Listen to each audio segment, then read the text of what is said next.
Bienvenidos, queridos estudiantes de teología. Me alegra mucho que estén aquí conmigo en este espacio virtual a través de esta plataforma en YouTube, donde vamos a explorar juntos las profundidades de la palabra de Dios.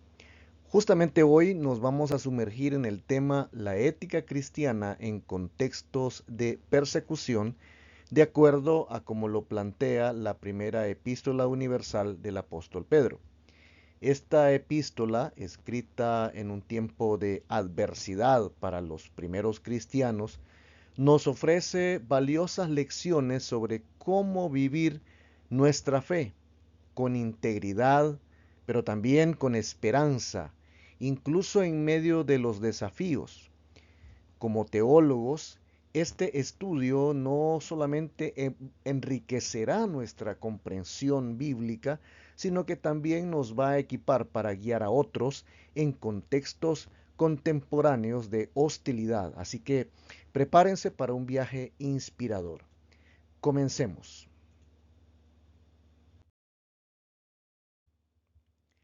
La primera epístola de Pedro, escrita en un contexto de creciente hostilidad hacia los cristianos en el Imperio Romano, nos ofrece un marco ético bastante robusto para la vida de fe en medio de la adversidad. Este documento fue atribuido al apóstol Pedro y está dirigida a comunidades dispersas en Asia Menor, de acuerdo a como lo encontramos ahí en Primera de Pedro 1:1. Esta carta justamente aborda el sufrimiento como una realidad que es inherente a la identidad cristiana. En este sentido, las exhortaciones éticas de Pedro no son solamente normas morales, sino imperativos arraigados en la teología de la redención por Cristo, que transforman la respuesta al rechazo social, la discriminación y la persecución. En el desarrollo de esta sesión se van a explorar estas exhortaciones, destacando cómo promueven una ética de resistencia pacífica, imitando a Cristo y haciendo testimonio comunitario en entornos hostiles. Ahora, debo de aclarar que en teología cristiana la persecución se entiende como cualquier forma de hostilidad, opresión o maltrato sistemático que enfrentan los individuos o las comunidades por su identificación con Jesucristo y su fe. Esta definición abarca no solo actos físicos como violencia, encarcelamiento o muerte, sino también discriminación social, económica o psicológica, derivada justamente de las creencias religiosas. Desde una perspectiva bíblica, la persecución es vista como una realidad inherente a la vida de fe, tal como se menciona en pasajes como 2 de Timoteo 3:12, donde se afirma que todos los que quieren vivir piadosamente en Cristo Jesús padecerán persecución.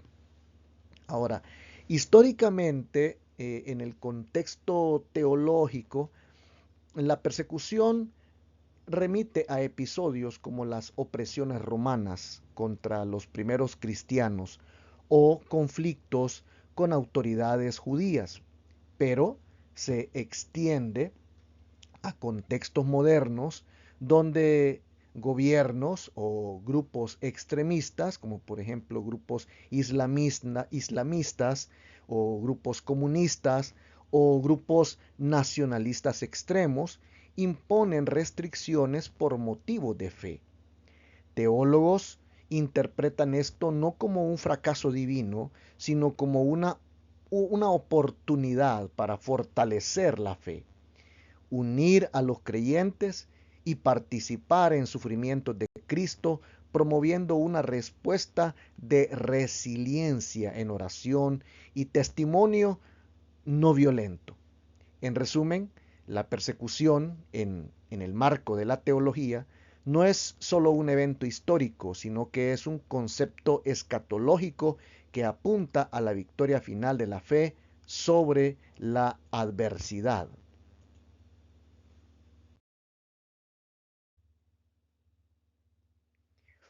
Ahora, una de las exhortaciones éticas centrales en Primera de Pedro es la sumisión a las autoridades humanas, incluso en contextos opresivos.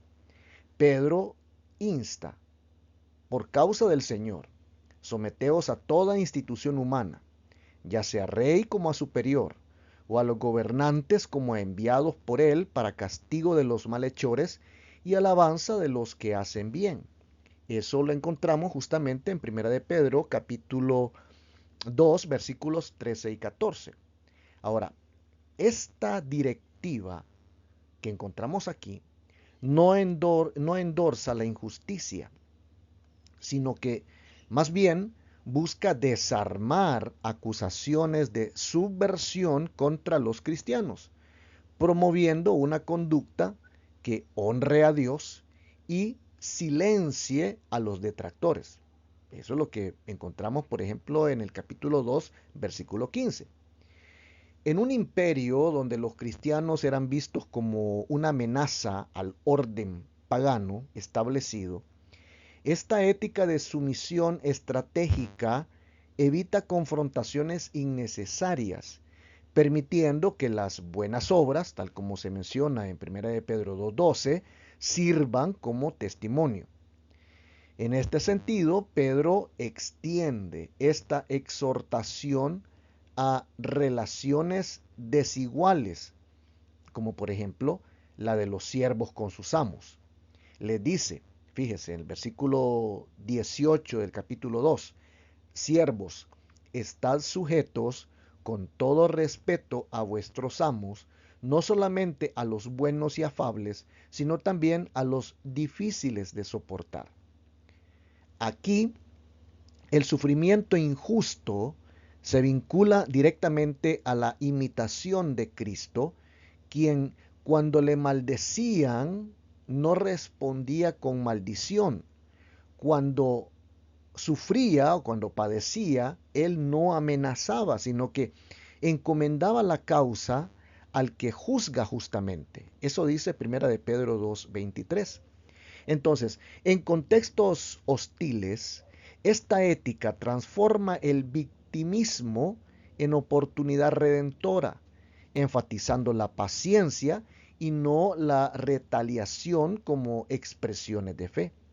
Ahora, ojo con esto que voy a decir porque el pasaje de Primera de Pedro, capítulo 2, versículos 13 y 14, que exhorta a someteros por causa del Señor a toda institución humana, ya sea al rey como a superior o a los gobernantes como enviados por él para castigar, para castigo de los malhechores y alabanza de los que hacen bien, ha sido frecuentemente malinterpretado para justificar o, digamos, sacralizar acciones injustas de las autoridades, implicando una sumisión absoluta que eleva sus decisiones a un estatus divino e incuestionable. Ahora, esta posición ignora el contexto histórico, teológico y bíblico más amplio, reduciendo este pasaje de 1 de Pedro 2, 13 y 14 a un mandato de obediencia ciega. Y el pasaje no está mandando a que la gente tenga una obediencia ciega. Yo quiero refutar esa interpretación, esa mala interpretación, paso a paso, basándome en el análisis y razonamientos exegéticos, así como de ayuda de algunas perspectivas teológicas equilibradas, ¿no? En primer lugar, yo debo decir que el contexto inmediato, y hay que hacer notar que el contexto inmediato y pragmático del pasaje de 1 de Pedro 2, 13 y 14, no endosa la injusticia. La exhortación a la sumisión, que se encuentra ahí en 1 de Pedro capítulo 2, versículos 13 y 14, no es un aval incondicional a las autoridades de cualquier país, sino una estrategia práctica por causa del Señor. Así lo dice el versículo 13. Ahora, es una estrategia para preservar el testimonio cristiano en un entorno hostil. Pedro escribe, recuerde, a comunidades perseguidas en el Imperio Romano, donde los cristianos eran acusados de subversivos o de subversión al orden establecido, que obviamente era un orden pagano, un orden social ajeno totalmente a Dios. Entonces el propósito es silenciar la ignorancia de los hombres insensatos mediante las buenas obras. Eso dice el versículo 15. En ningún momento el objetivo de dicho pasaje es legitimar regímenes tiránicos, dictatoriales, autoritarios u opresores. El texto asume que las autoridades cumplen su rol de castigar el mal y alabar el bien. Eso dice el versículo 14. Pero cuando fallan en esto, como en casos de injusticia, la premisa no se aplica automáticamente como un respaldo divino, ¿verdad? Directamente a un orden de gobernanza establecido. O sea, sacralizar acciones injustas contradice el énfasis petrino en que la sumisión es relativa, subordinada a la soberanía de Cristo como el verdadero rey. Primera de Pedro, capítulo 3, versículo 22 y el capítulo 5, versículo 11. Y no un reconocimiento de que los gobernantes sean infalibles, o sea, que nunca se equivocan, o que los gobernantes son sagrados. En este sentido, mis estimados, debemos de reconocer que en nuestros tiempos los gobernantes los ponen los mismos seres humanos, no los pone Dios, los ponen las mismas personas de la sociedad y a veces ellos mismos se colocan, o sea, buscan perpetuarse o instalarse en el poder ellos mismos. ¿Ya? Entonces hay que entender eso. En segundo lugar, el marco de la epístola que estamos analizando enfatiza el sufrimiento injusto como una oportunidad, no como una aprobación, que son dos cosas totalmente diferentes. Toda la epístola de Primera de Pedro aborda el sufrimiento por la fe. Recuerde, es el sufrimiento por la fe. Primera de Pedro capítulo 1, versículos 6 y 7 y Primera de Pedro capítulo 4, versículos del 12 al 19 nos sirve como un marco para no desviarnos de esto, ¿verdad? Incluyendo bajo autoridades injustas, pero lo presenta como una prueba que fortalece la identidad cristiana. No es una bendición a la opresión. En Primera de Pedro, capítulo 2, versículos del 18 al 25, Pedro extiende esta sumisión a esclavos bajo amos crueles, no para justificar la esclavitud, ¿ya? Que la esclavitud definitivamente es algo que es denigrante, es una institución humana caída, sino para imitar a Cristo, quien dice que sufrió injustamente sin tomar represalias o pagar mal con mal. Versículos 21 y 23. Entonces, esto indica que la sumisión es un medio para transformar el mal en testimonio. No es una sacralización del mal mismo, ¿sí me entiende? Pero Pedro distingue entre sufrir por hacer el bien, que es loable, y en sufrir por hacer el mal, que es no loable. Y esto refuta cualquier idea de que la injusticia de las autoridades, cualquiera que éstas sean, sea santa o inevitablemente respaldada por Dios. Todo lo contrario, las autoridades que pervierten su función son juzgadas por Dios. Eso dice Primera de Pedro y eso nos lo muestra Primera de Pedro, capítulo 4, versículos 17 y 18. En tercer lugar, la armonía bíblica, en este caso, permite la desobediencia civil cuando hay conflicto con la voluntad de Dios. Ahora, yo quiero explicar esto. Una refutación clave proviene de la coherencia escriturística, porque la Biblia no enseña sumisión absoluta en ningún momento. Pedro mismo en Hechos capítulo 4 versículos del 19 al 20, si usted lo busca y lo lee, y en Hechos también capítulo 5 versículo 29, desobedece al Sanedrín, declarando: es necesario obedecer a Dios antes que a los hombres. O sea, esto establece un principio teológico para nosotros. La autoridad humana es delegada por Dios, tal como lo describe la Biblia en Romanos capítulo 13, versículos del 1 al 2. Pero cuando contradice sus mandatos, o sea, estamos hablando de los mandatos de Dios, como por ejemplo en idolatría, en opresión o violación de la justicia, de acuerdo a pasajes como Éxodo 1:17, Daniel capítulo 3, versículos del 16 al 18, o Daniel capítulo 6, versículo 10, la obediencia a Dios es la que debe de prevalecer. En contextos modernos, como democracias, esta sumisión puede incluir oposición pacífica a través, por ejemplo, de votos, a través de protestas pacíficas o a través de discursos, ya que el poder se entiende que reside en el pueblo y resistir injusticias es parte del sistema. Aunque no lo quieran aceptar después las autoridades, pero es parte del sistema.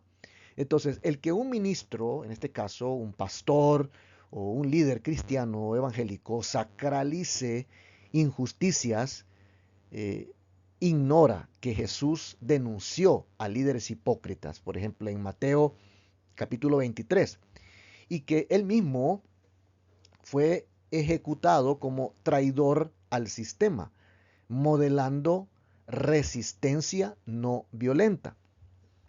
En resumen, primera carta de Pedro, capítulo 2, versículos 13 y 14, no sacraliza acciones injustas, sino que promueve una sumisión que es condicional y misional, que no se nos olvide. Esa sumisión misional que prioriza el reino de Dios.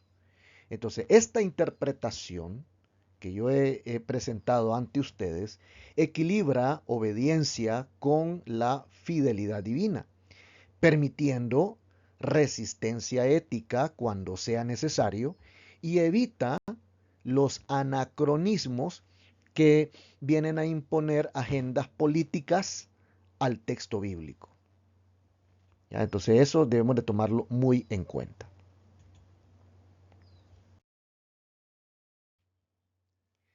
Ahora, en cuanto a la ética en las relaciones personales y comunitarias, Pedro nos habla mucho de esto. Pedro aplica principios éticos a las dinámicas familiares, a las dinámicas eclesiales también, reconociendo que la persecución a menudo se manifiesta en esferas íntimas. A las personas casadas con maridos no creyentes, fíjese, les exhorta a someterse para que también los que no creen a la palabra sean ganados sin palabra por la conducta de sus esposas. Eso dice Primera de Pedro capítulo 3 versículos 1 y 2. Aquí se prioriza la pureza y se prioriza el respeto por encima de la confrontación. A los maridos les urge, o sea, les llama la atención también a los maridos y les pide que con urgencia ellos procuren tratar a sus esposas con honor, reconociéndolas como coherederas de la gracia de la vida, versículo 7 del capítulo 3 de Primera de Pedro. Y estas instrucciones éticas fomentan la estabilidad familiar en medio de presiones externas donde la fe de uno podría atraer hostilidad justamente a la interna del hogar o de la familia. Ahora, yo quiero también traer a colación algunas malas interpretaciones de este pasaje, porque ese pasaje de Primera de Pedro, capítulo 3, versículos del 1 al 2, que insta a las esposas a someterse a sus maridos, ha sido lamentablemente mal interpretado también, para presionar a mujeres que han sido víctimas de abuso doméstico a permanecer en matrimonios tóxicos, sufriendo en silencio y sin buscar recibir ayuda, justicia, honra o respeto. Y es más, fíjense que en algunos casos bien extremos, a estas mujeres cuando han buscado separación se les ataca justamente. A la mujer que fue víctima del abuso se le señala, se le achaca injustamente, se le ataca injustamente porque buscaron la separación o incluso el divorcio. Ahora, esta interpretación eh, que he presentado ignora el contexto histórico, exegético y teológico del texto. Por eso, antes de que algunos me tiren piedra, ¿verdad? Antes, o me tiren hate, como se dice hoy en este medio, debemos de buscar no ignorar el contexto histórico, el contexto exegético y el contexto teológico de este pasaje. Porque lo que muchos hacen es que reducen este pasaje a un mandato de sumisión absoluta también, que sacraliza el abuso de los esposos hacia las esposas. Ahora, a continuación, yo también quiero refutar esa posición paso a paso, ¿no? Y en primer lugar, claro, usted me puede hacer llegar sus comentarios, por favor, aquí mismo abajito. Siéntase en la libertad de hacerlo, por favor, porque es importante que nosotros conozcamos también su posición. Pero permítame refutar esa posición y esa mala interpretación de este pasaje paso a paso. En primer lugar, el contexto histórico y cultural de este pasaje de Primera de Pedro, capítulo 3, versículo 1 y 2, no endosa el abuso. Recuerde, esta carta fue escrita a comunidades cristianas en el Asia Menor durante un periodo de persecución, donde muchas mujeres que se habían convertido al cristianismo estaban ya casadas con maridos no creyentes en una sociedad que era eminentemente patriarcal romana.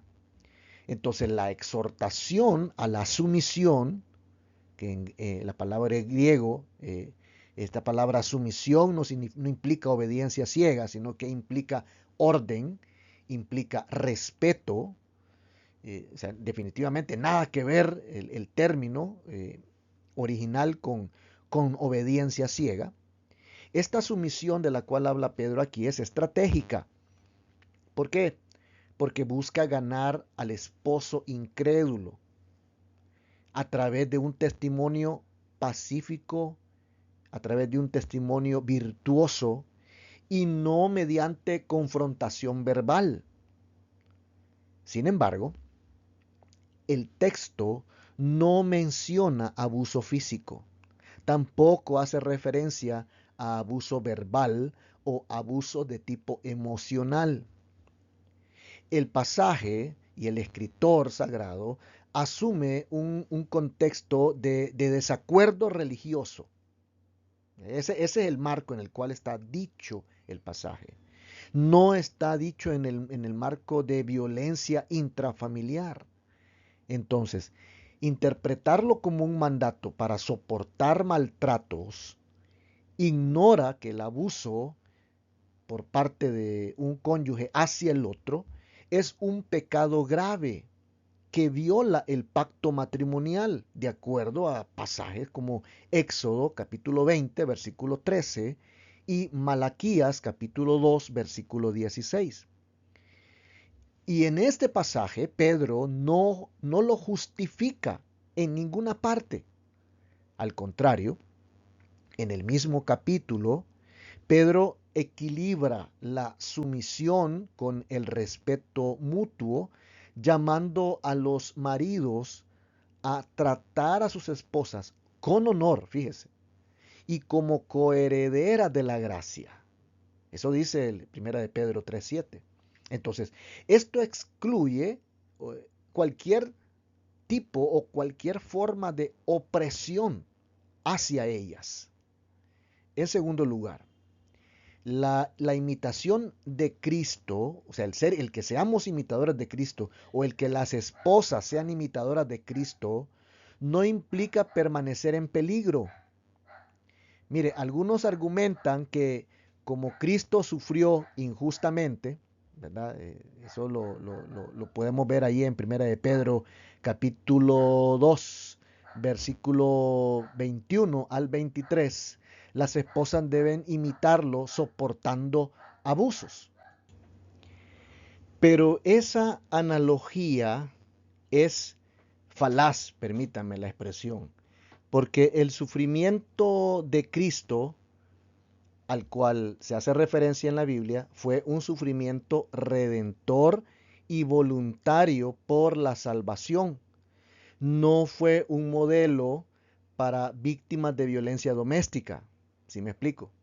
Entonces Pedro enfatiza el sufrimiento por hacer el bien. Recuerde, eh, hay que volver a leer insistentemente 1 de Pedro 3:17 y 1 de Pedro 4:19. No por exponerse innecesariamente al mal. Entonces, el abuso no es hacer el bien, es, es una violación que pone en riesgo la vida y la dignidad humana. Además, la Biblia permite la separación o el divorcio en caso de ruptura del pacto matrimonial, como por ejemplo el adulterio. Por favor, sírvase leer lo que dice Mateo 19:9, o por causa de abandono total de parte del cónyuge. Sírvase leer 1 de Corintios 7:15. Y el abuso, todo tipo de abuso, se considera una forma de abandono emocional y físico que abroga, quiebra, echa por tierra los votos matrimoniales. Hay teólogos, yo he estado leyendo lo que otros teólogos dicen al respecto, teólogos como David de Silva y Leslie Bernick, argumentan que Primera de Pedro no comanda a las víctimas a permanecer en el abuso, sino que prioriza la seguridad y la justicia divina. Eso es lo que se está priorizando en este pasaje. Y en tercer lugar, eh, principios bíblicos más amplios priorizan la seguridad y la justicia. La sumisión en Primera de Pedro es condicional y es mutua. Podemos nosotros validarlo con otro pasaje en Efesios capítulo 5, versículo 21. Esa sumisión está subordinada a la obediencia a Dios, de acuerdo también a Hechos capítulo 5, versículo 29. Entonces, cuando un esposo, fíjese, se convierte en un abusador de su cónyuge, viola mandatos como amar a su esposa como a sí mismo. Un mandato que se encuentra en Efesios capítulo 5, versículos 28 y 29. Lo cual, o sea, ese abuso libera, o sea, esa actitud de abusador, libera a la víctima de la obligación de someterse a la destrucción. La iglesia cristiana, en este sentido, no debe usar este pasaje para censurar a las mujeres que buscan ayuda. Al contrario, debe de apoyarlas, reconociendo que el divorcio por abuso es bíblicamente permisible, o la separación por causa de abusos de cualquier tipo es bíblicamente permisible en muchos contextos teológicos. En resumen, esta interpretación distorsiona el texto, ¿verdad? Ese tipo de interpretaciones que la mujer debe de quedarse sometida al hombre, ¿verdad? No importando si la oprime o si la maltrata.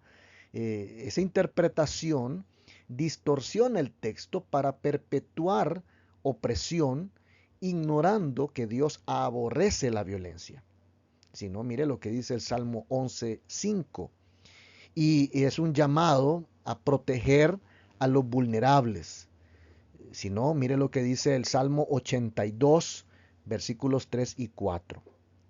Pero por otro lado, ya pasándonos al ámbito comunitario, Pedro está también llamando a una ética de unidad y de compasión. Él dice, sed todos de un mismo sentir, compasivos, dice, amándoos fraternalmente, misericordiosos, amigables, no devolviendo mal por mal, ni maldición por maldición, sino al contrario, bendiciendo. Eso dice 1 de Pedro, capítulo 3, versículos 8 y 9. Entonces, esta respuesta al mal con el bien, haciendo el bien, es crucial en contextos hostiles, donde la retaliación, ¿verdad? O sea, la aceptación podría escalar hacia la persecución. Entonces, Pedro anima a estar siempre preparados para presentar defensa con mansedumbre y mucha reverencia ante todo aquel que nos demande razón de la esperanza que hay en nosotros. Eso dice 1 de Pedro 3:15, convirtiendo el interrogatorio en oportunidad evangelizadora. La ética aquí es proactiva. El sufrimiento por hacer el bien o por hacer lo malo, perdón, el sufrimiento por hacer el bien se prefiere al sufrimiento por hacer lo malo, ya que, según palabras del apóstol, mejor es padecer haciendo el bien, si la voluntad de Dios así lo quiere, que por hacer el mal. ¿Verdad? Primera de Pedro 3:17.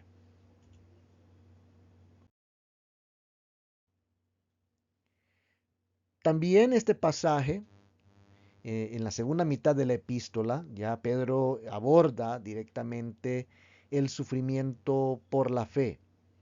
¿Ya? Y específicamente en el capítulo 4, versículos 12 y 13, dice, amados, no os sorprendáis del fuego de prueba que os ha sobrevenido, como si alguna cosa extraña os aconteciese, sino gozaos por cuanto sois participantes de los padecimientos de Cristo. La exhortación, esta exhortación ética que se nos da aquí es a perseverar con sobriedad y oración, practicando la hospitalidad y sirviendo con los dones que hemos recibido de parte de Dios. En contextos de persecución, esta ética comunitaria fortalece la resiliencia, recordando que el diablo anda alrededor como león rugiente buscando a quien devorar. Eso dice el capítulo 5, versículo 8, y es una exhortación también a resistirlo, firmes en la fe. Eso dice el capítulo 5, versículo 9. Entonces, para los líderes eclesiales, Pedro prescribe una ética de humildad. Él le dice, apacentad la grey de Dios, que está entre vosotros, cuidando de ella, no por fuerza, sino voluntariamente, no como teniendo señorío sobre los que están a vuestro cuidado, sino siendo ejemplos de la grey. Eso dice el capítulo 5, versículos 2 y 3. En tiempos hostiles, el liderazgo no es autoritario, sino modelador, preparando a la comunidad para el juicio divino.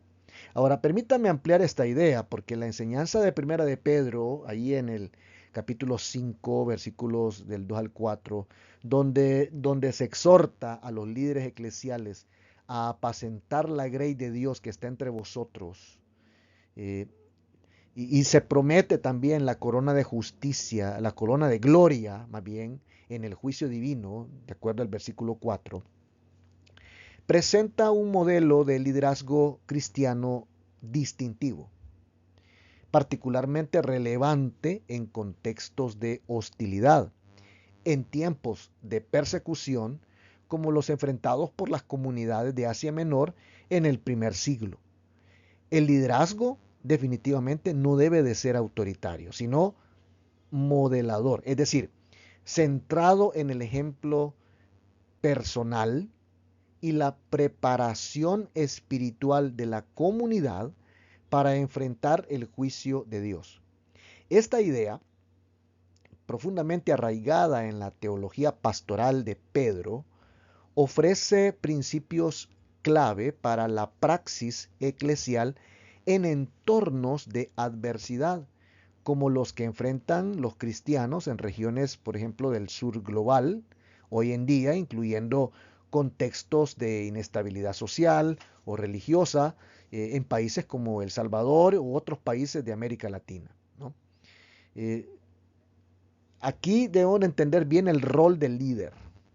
En Primera de Pedro, el contexto de, que se menciona ahí, ¿no?, de tiempos hostiles, se refiere a la persecución social, económica y religiosa que los cristianos experimentaron bajo el Imperio Romano. Los líderes aquí, llamados ancianos, del griego presbiteroi, eh, ellos enfrentaban la presión de guiar a comunidades que estaban marginadas. Aparte de eso, eran acusadas de deslealtad al orden social, al orden establecido pagano. Entonces, en ese entorno, un liderazgo autoritario basado en la coerción o en el dominio podría exacerbar divisiones internas o provocar más hostilidad externa. Y esto iba a debilitar la cohesión de la iglesia. Entonces Pedro, como coanciano y testigo de los sufrimientos de Cristo, él propone un liderazgo modelador que refleje el carácter de Cristo. Él le llama a Cristo el pastor y obispo de vuestras almas. Entonces, este modelo contrasta con las estructuras de poder romano, donde la autoridad era impositiva, y ofrece una alternativa humilde y sacrificial que fortalece a la comunidad para resistir la adversidad. Ahora, ¿cómo debería de ser este liderazgo modelador? ¿Qué características debe de tener? Bueno, me permito decir cuáles son las características, ¿no? Desde mi perspectiva, yo puedo ver tres tipos de características o tres características de un liderazgo modelador. En primer lugar, el liderazgo debe de ser voluntario, no coercitivo. Porque Pedro enfatiza que los líderes deben de pastorear, no por fuerza, dice, versículo 2 del capítulo 5, no por fuerza, sino voluntariamente, no por ganancia deshonesta, sino con ánimo pronto. Esto, mis estimados, implica un servicio motivado por amor a Dios y por amor a la comunidad, no por intereses personales o no motivados por el deseo de adquirir poder o adquirir nombres o adquirir títulos. En tiempos hostiles, donde los líderes mismos podrían ser perseguidos, esta disposición desinteresada evita que la iglesia sea vista como una institución oportunista, y esto refuerza su testimonio ético. Ahora, yo pregunto, ¿cómo deseamos que nos miren a nosotros? Como, como gente éticamente confiables, ¿ya? Personas de confianza o como, que nos miren como oportunistas. Yo creo que y esperaría que nuestro deseo, el suyo y el mío, sea que nos miren como personas éticas y de confianza. En segundo lugar, la segunda característica del liderazgo modelador, de acuerdo a lo que presenta la carta, es que es un ejemplo vivo, no dominante. La instrucción que aparece ahí en el versículo 3 del capítulo 5, de no como teniendo señorío, dice ahí, sino siendo ejemplos de la grey. Esto subraya, estas palabras subrayan que el liderazgo se ejerce a través de la imitación de Cristo, quien sufrió y sirvió a otros.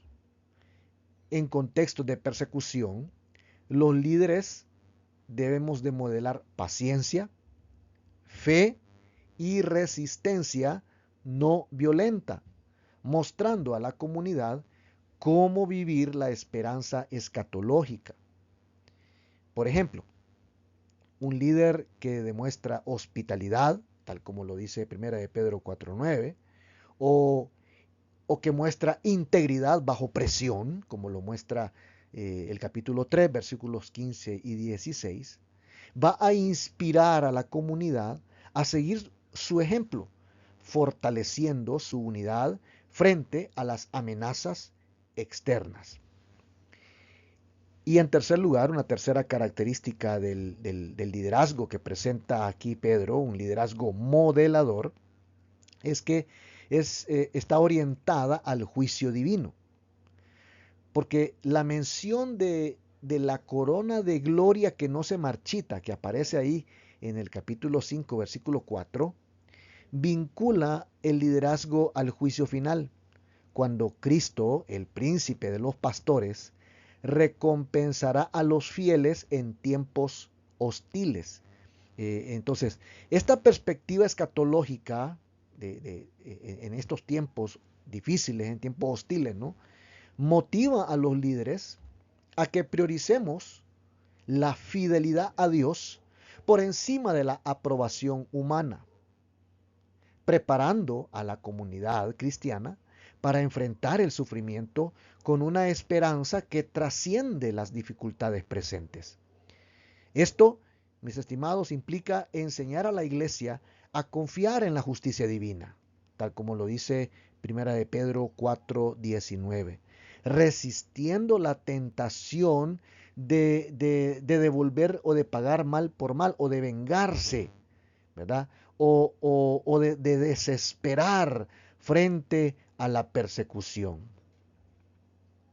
Ahora, esto tiene relevancia para nosotros que vivimos en contextos del sur global, ¿no? En regiones como El Salvador, América Central o el resto de América Latina y otras latitudes que conforman el sur global, donde los cristianos enfrentan desafíos como violencia, pobreza, discriminación religiosa o secularización. El liderazgo modelador es crucial. Por ejemplo, en comunidades marcadas por el crimen organizado o por inestabilidad política, un líder autoritario podría alienar a los fieles o replicar dinámicas de poder opresivas. Y esto va a debilitar la iglesia. En cambio, un líder que modela humildad, que modela servicio, como proveer refugio a los necesitados, tal como lo manda y lo sugiere Primera de Pedro 4:9, y también ese líder genera resistencia pacífica frente a las amenazas, tal como lo modela y lo sugiere Primera de Pedro 3, versículos 14 y 15, fortalece la resiliencia comunitaria. Entonces, este enfoque fomenta una iglesia que no solo sobrevive, sino que se convierte en un testimonio vivo de la esperanza en Cristo Jesús, capaz de influir positivamente en su entorno a pesar de la hostilidad. Además, el liderazgo modelador prepara a la comunidad para el juicio divino al enseñar una ética de santidad y una ética también de amor fraternal. Y estas dos cosas, la santidad y el amor fraternal, son esenciales para mantener la unidad en tiempos de crisis. En contextos donde la iglesia puede ser tentada a comprometerse, por ejemplo, con poderes corruptos o a fragmentarse bajo presión, los líderes que encarnan los valores que refleja la primera carta de Pedro, que son humildad, servicio y esperanza, guían a la comunidad hacia la fidelidad escatológica, recordándoles que el Dios de toda gracia os perfeccionará, afirmará, fortalecerá y establecerá. Eso dice 1 de Pedro 5:10. Entonces, en la praxis eclesial, este tipo de liderazgo que nos menciona acá esta carta implica formación intencional. Los líderes deben de ser discipulados en la humildad y en el servicio, evitando modelos jerárquicos que imiten estructuras mundanas, estructuras paganas. Definitivamente, el liderazgo de la iglesia en este tiempo no debe de ser jerárquico, principalmente en las iglesias, en las iglesias cristianas evangélicas de América Latina. Debemos de trabajar más bien con otro modelo de liderazgo, ¿ya? Que no refleje lo que los paganos están reflejando. En tiempos hostiles se debe de priorizar una pastoral de acompañamiento, ayudando a los creyentes para que procesen el sufrimiento y a responder con integridad, de acuerdo a lo que dice 1 de Pedro 3:15. Esto puede incluir consejería para las víctimas de violencia, por ejemplo, defensa de los marginados y la creación de espacios seguros para la comunidad, reflejando de esta manera el carácter de Cristo como el buen pastor. En los países del sur global, donde los recursos son definitivamente limitados, este tipo de liderazgo también implica creatividad. Usar, por ejemplo, la hospitalidad, usar la oración comunitaria, que se menciona ahí en 1 de Pedro 4:7, apelar al servicio mutuo, tal como dice 1 de Pedro 4, versículo 10 y 11. Todo esto para sostener la fe frente a la adversidad. Entonces, el liderazgo modelador que aparece en 1 de Pedro capítulo 5, versículo 4, no solo rechaza el autoritarismo, sino que reorienta a la iglesia hacia una esperanza activa en el juicio divino. En tiempos hostiles, los líderes somos llamados a ser ejemplos vivos de la fe, guiando a la comunidad con humildad y resiliencia, para que, así como Pedro lo promete, recibamos la recompensa eterna cuando el Señor Jesucristo regrese.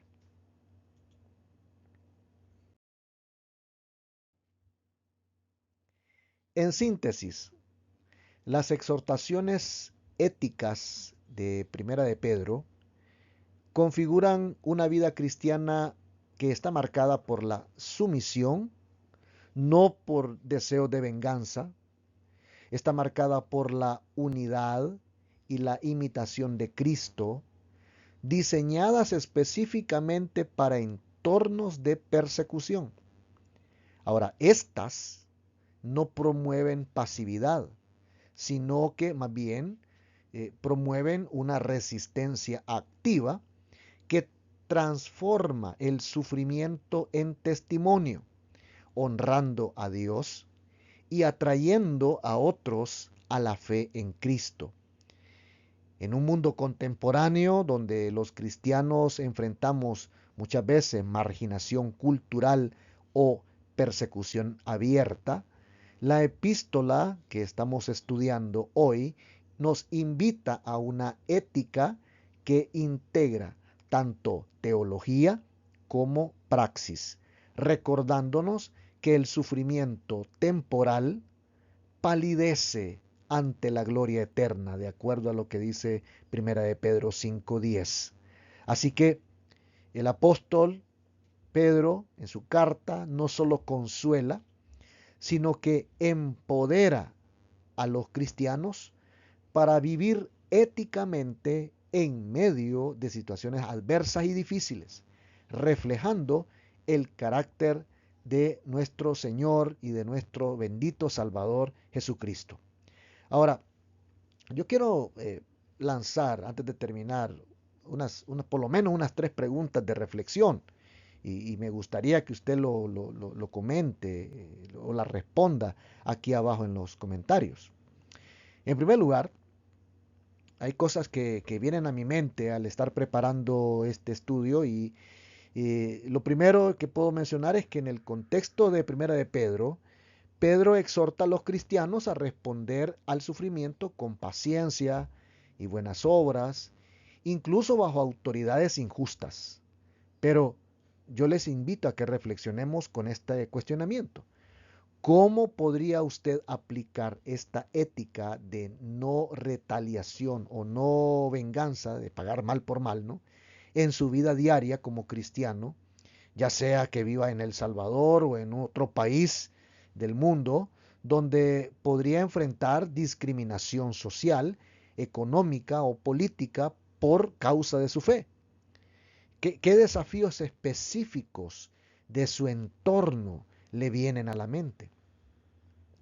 En segundo lugar, la epístola, recordemos que enfatiza la unidad comunitaria y el amor fraternal como una respuesta a la hostilidad externa.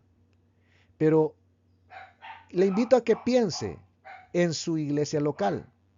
¿De qué manera usted podría fomentar una ética de hospitalidad y apoyo mutuo entre hermanos en la fe, considerando las realidades de pobreza, violencia o inestabilidad en las regiones del sur global?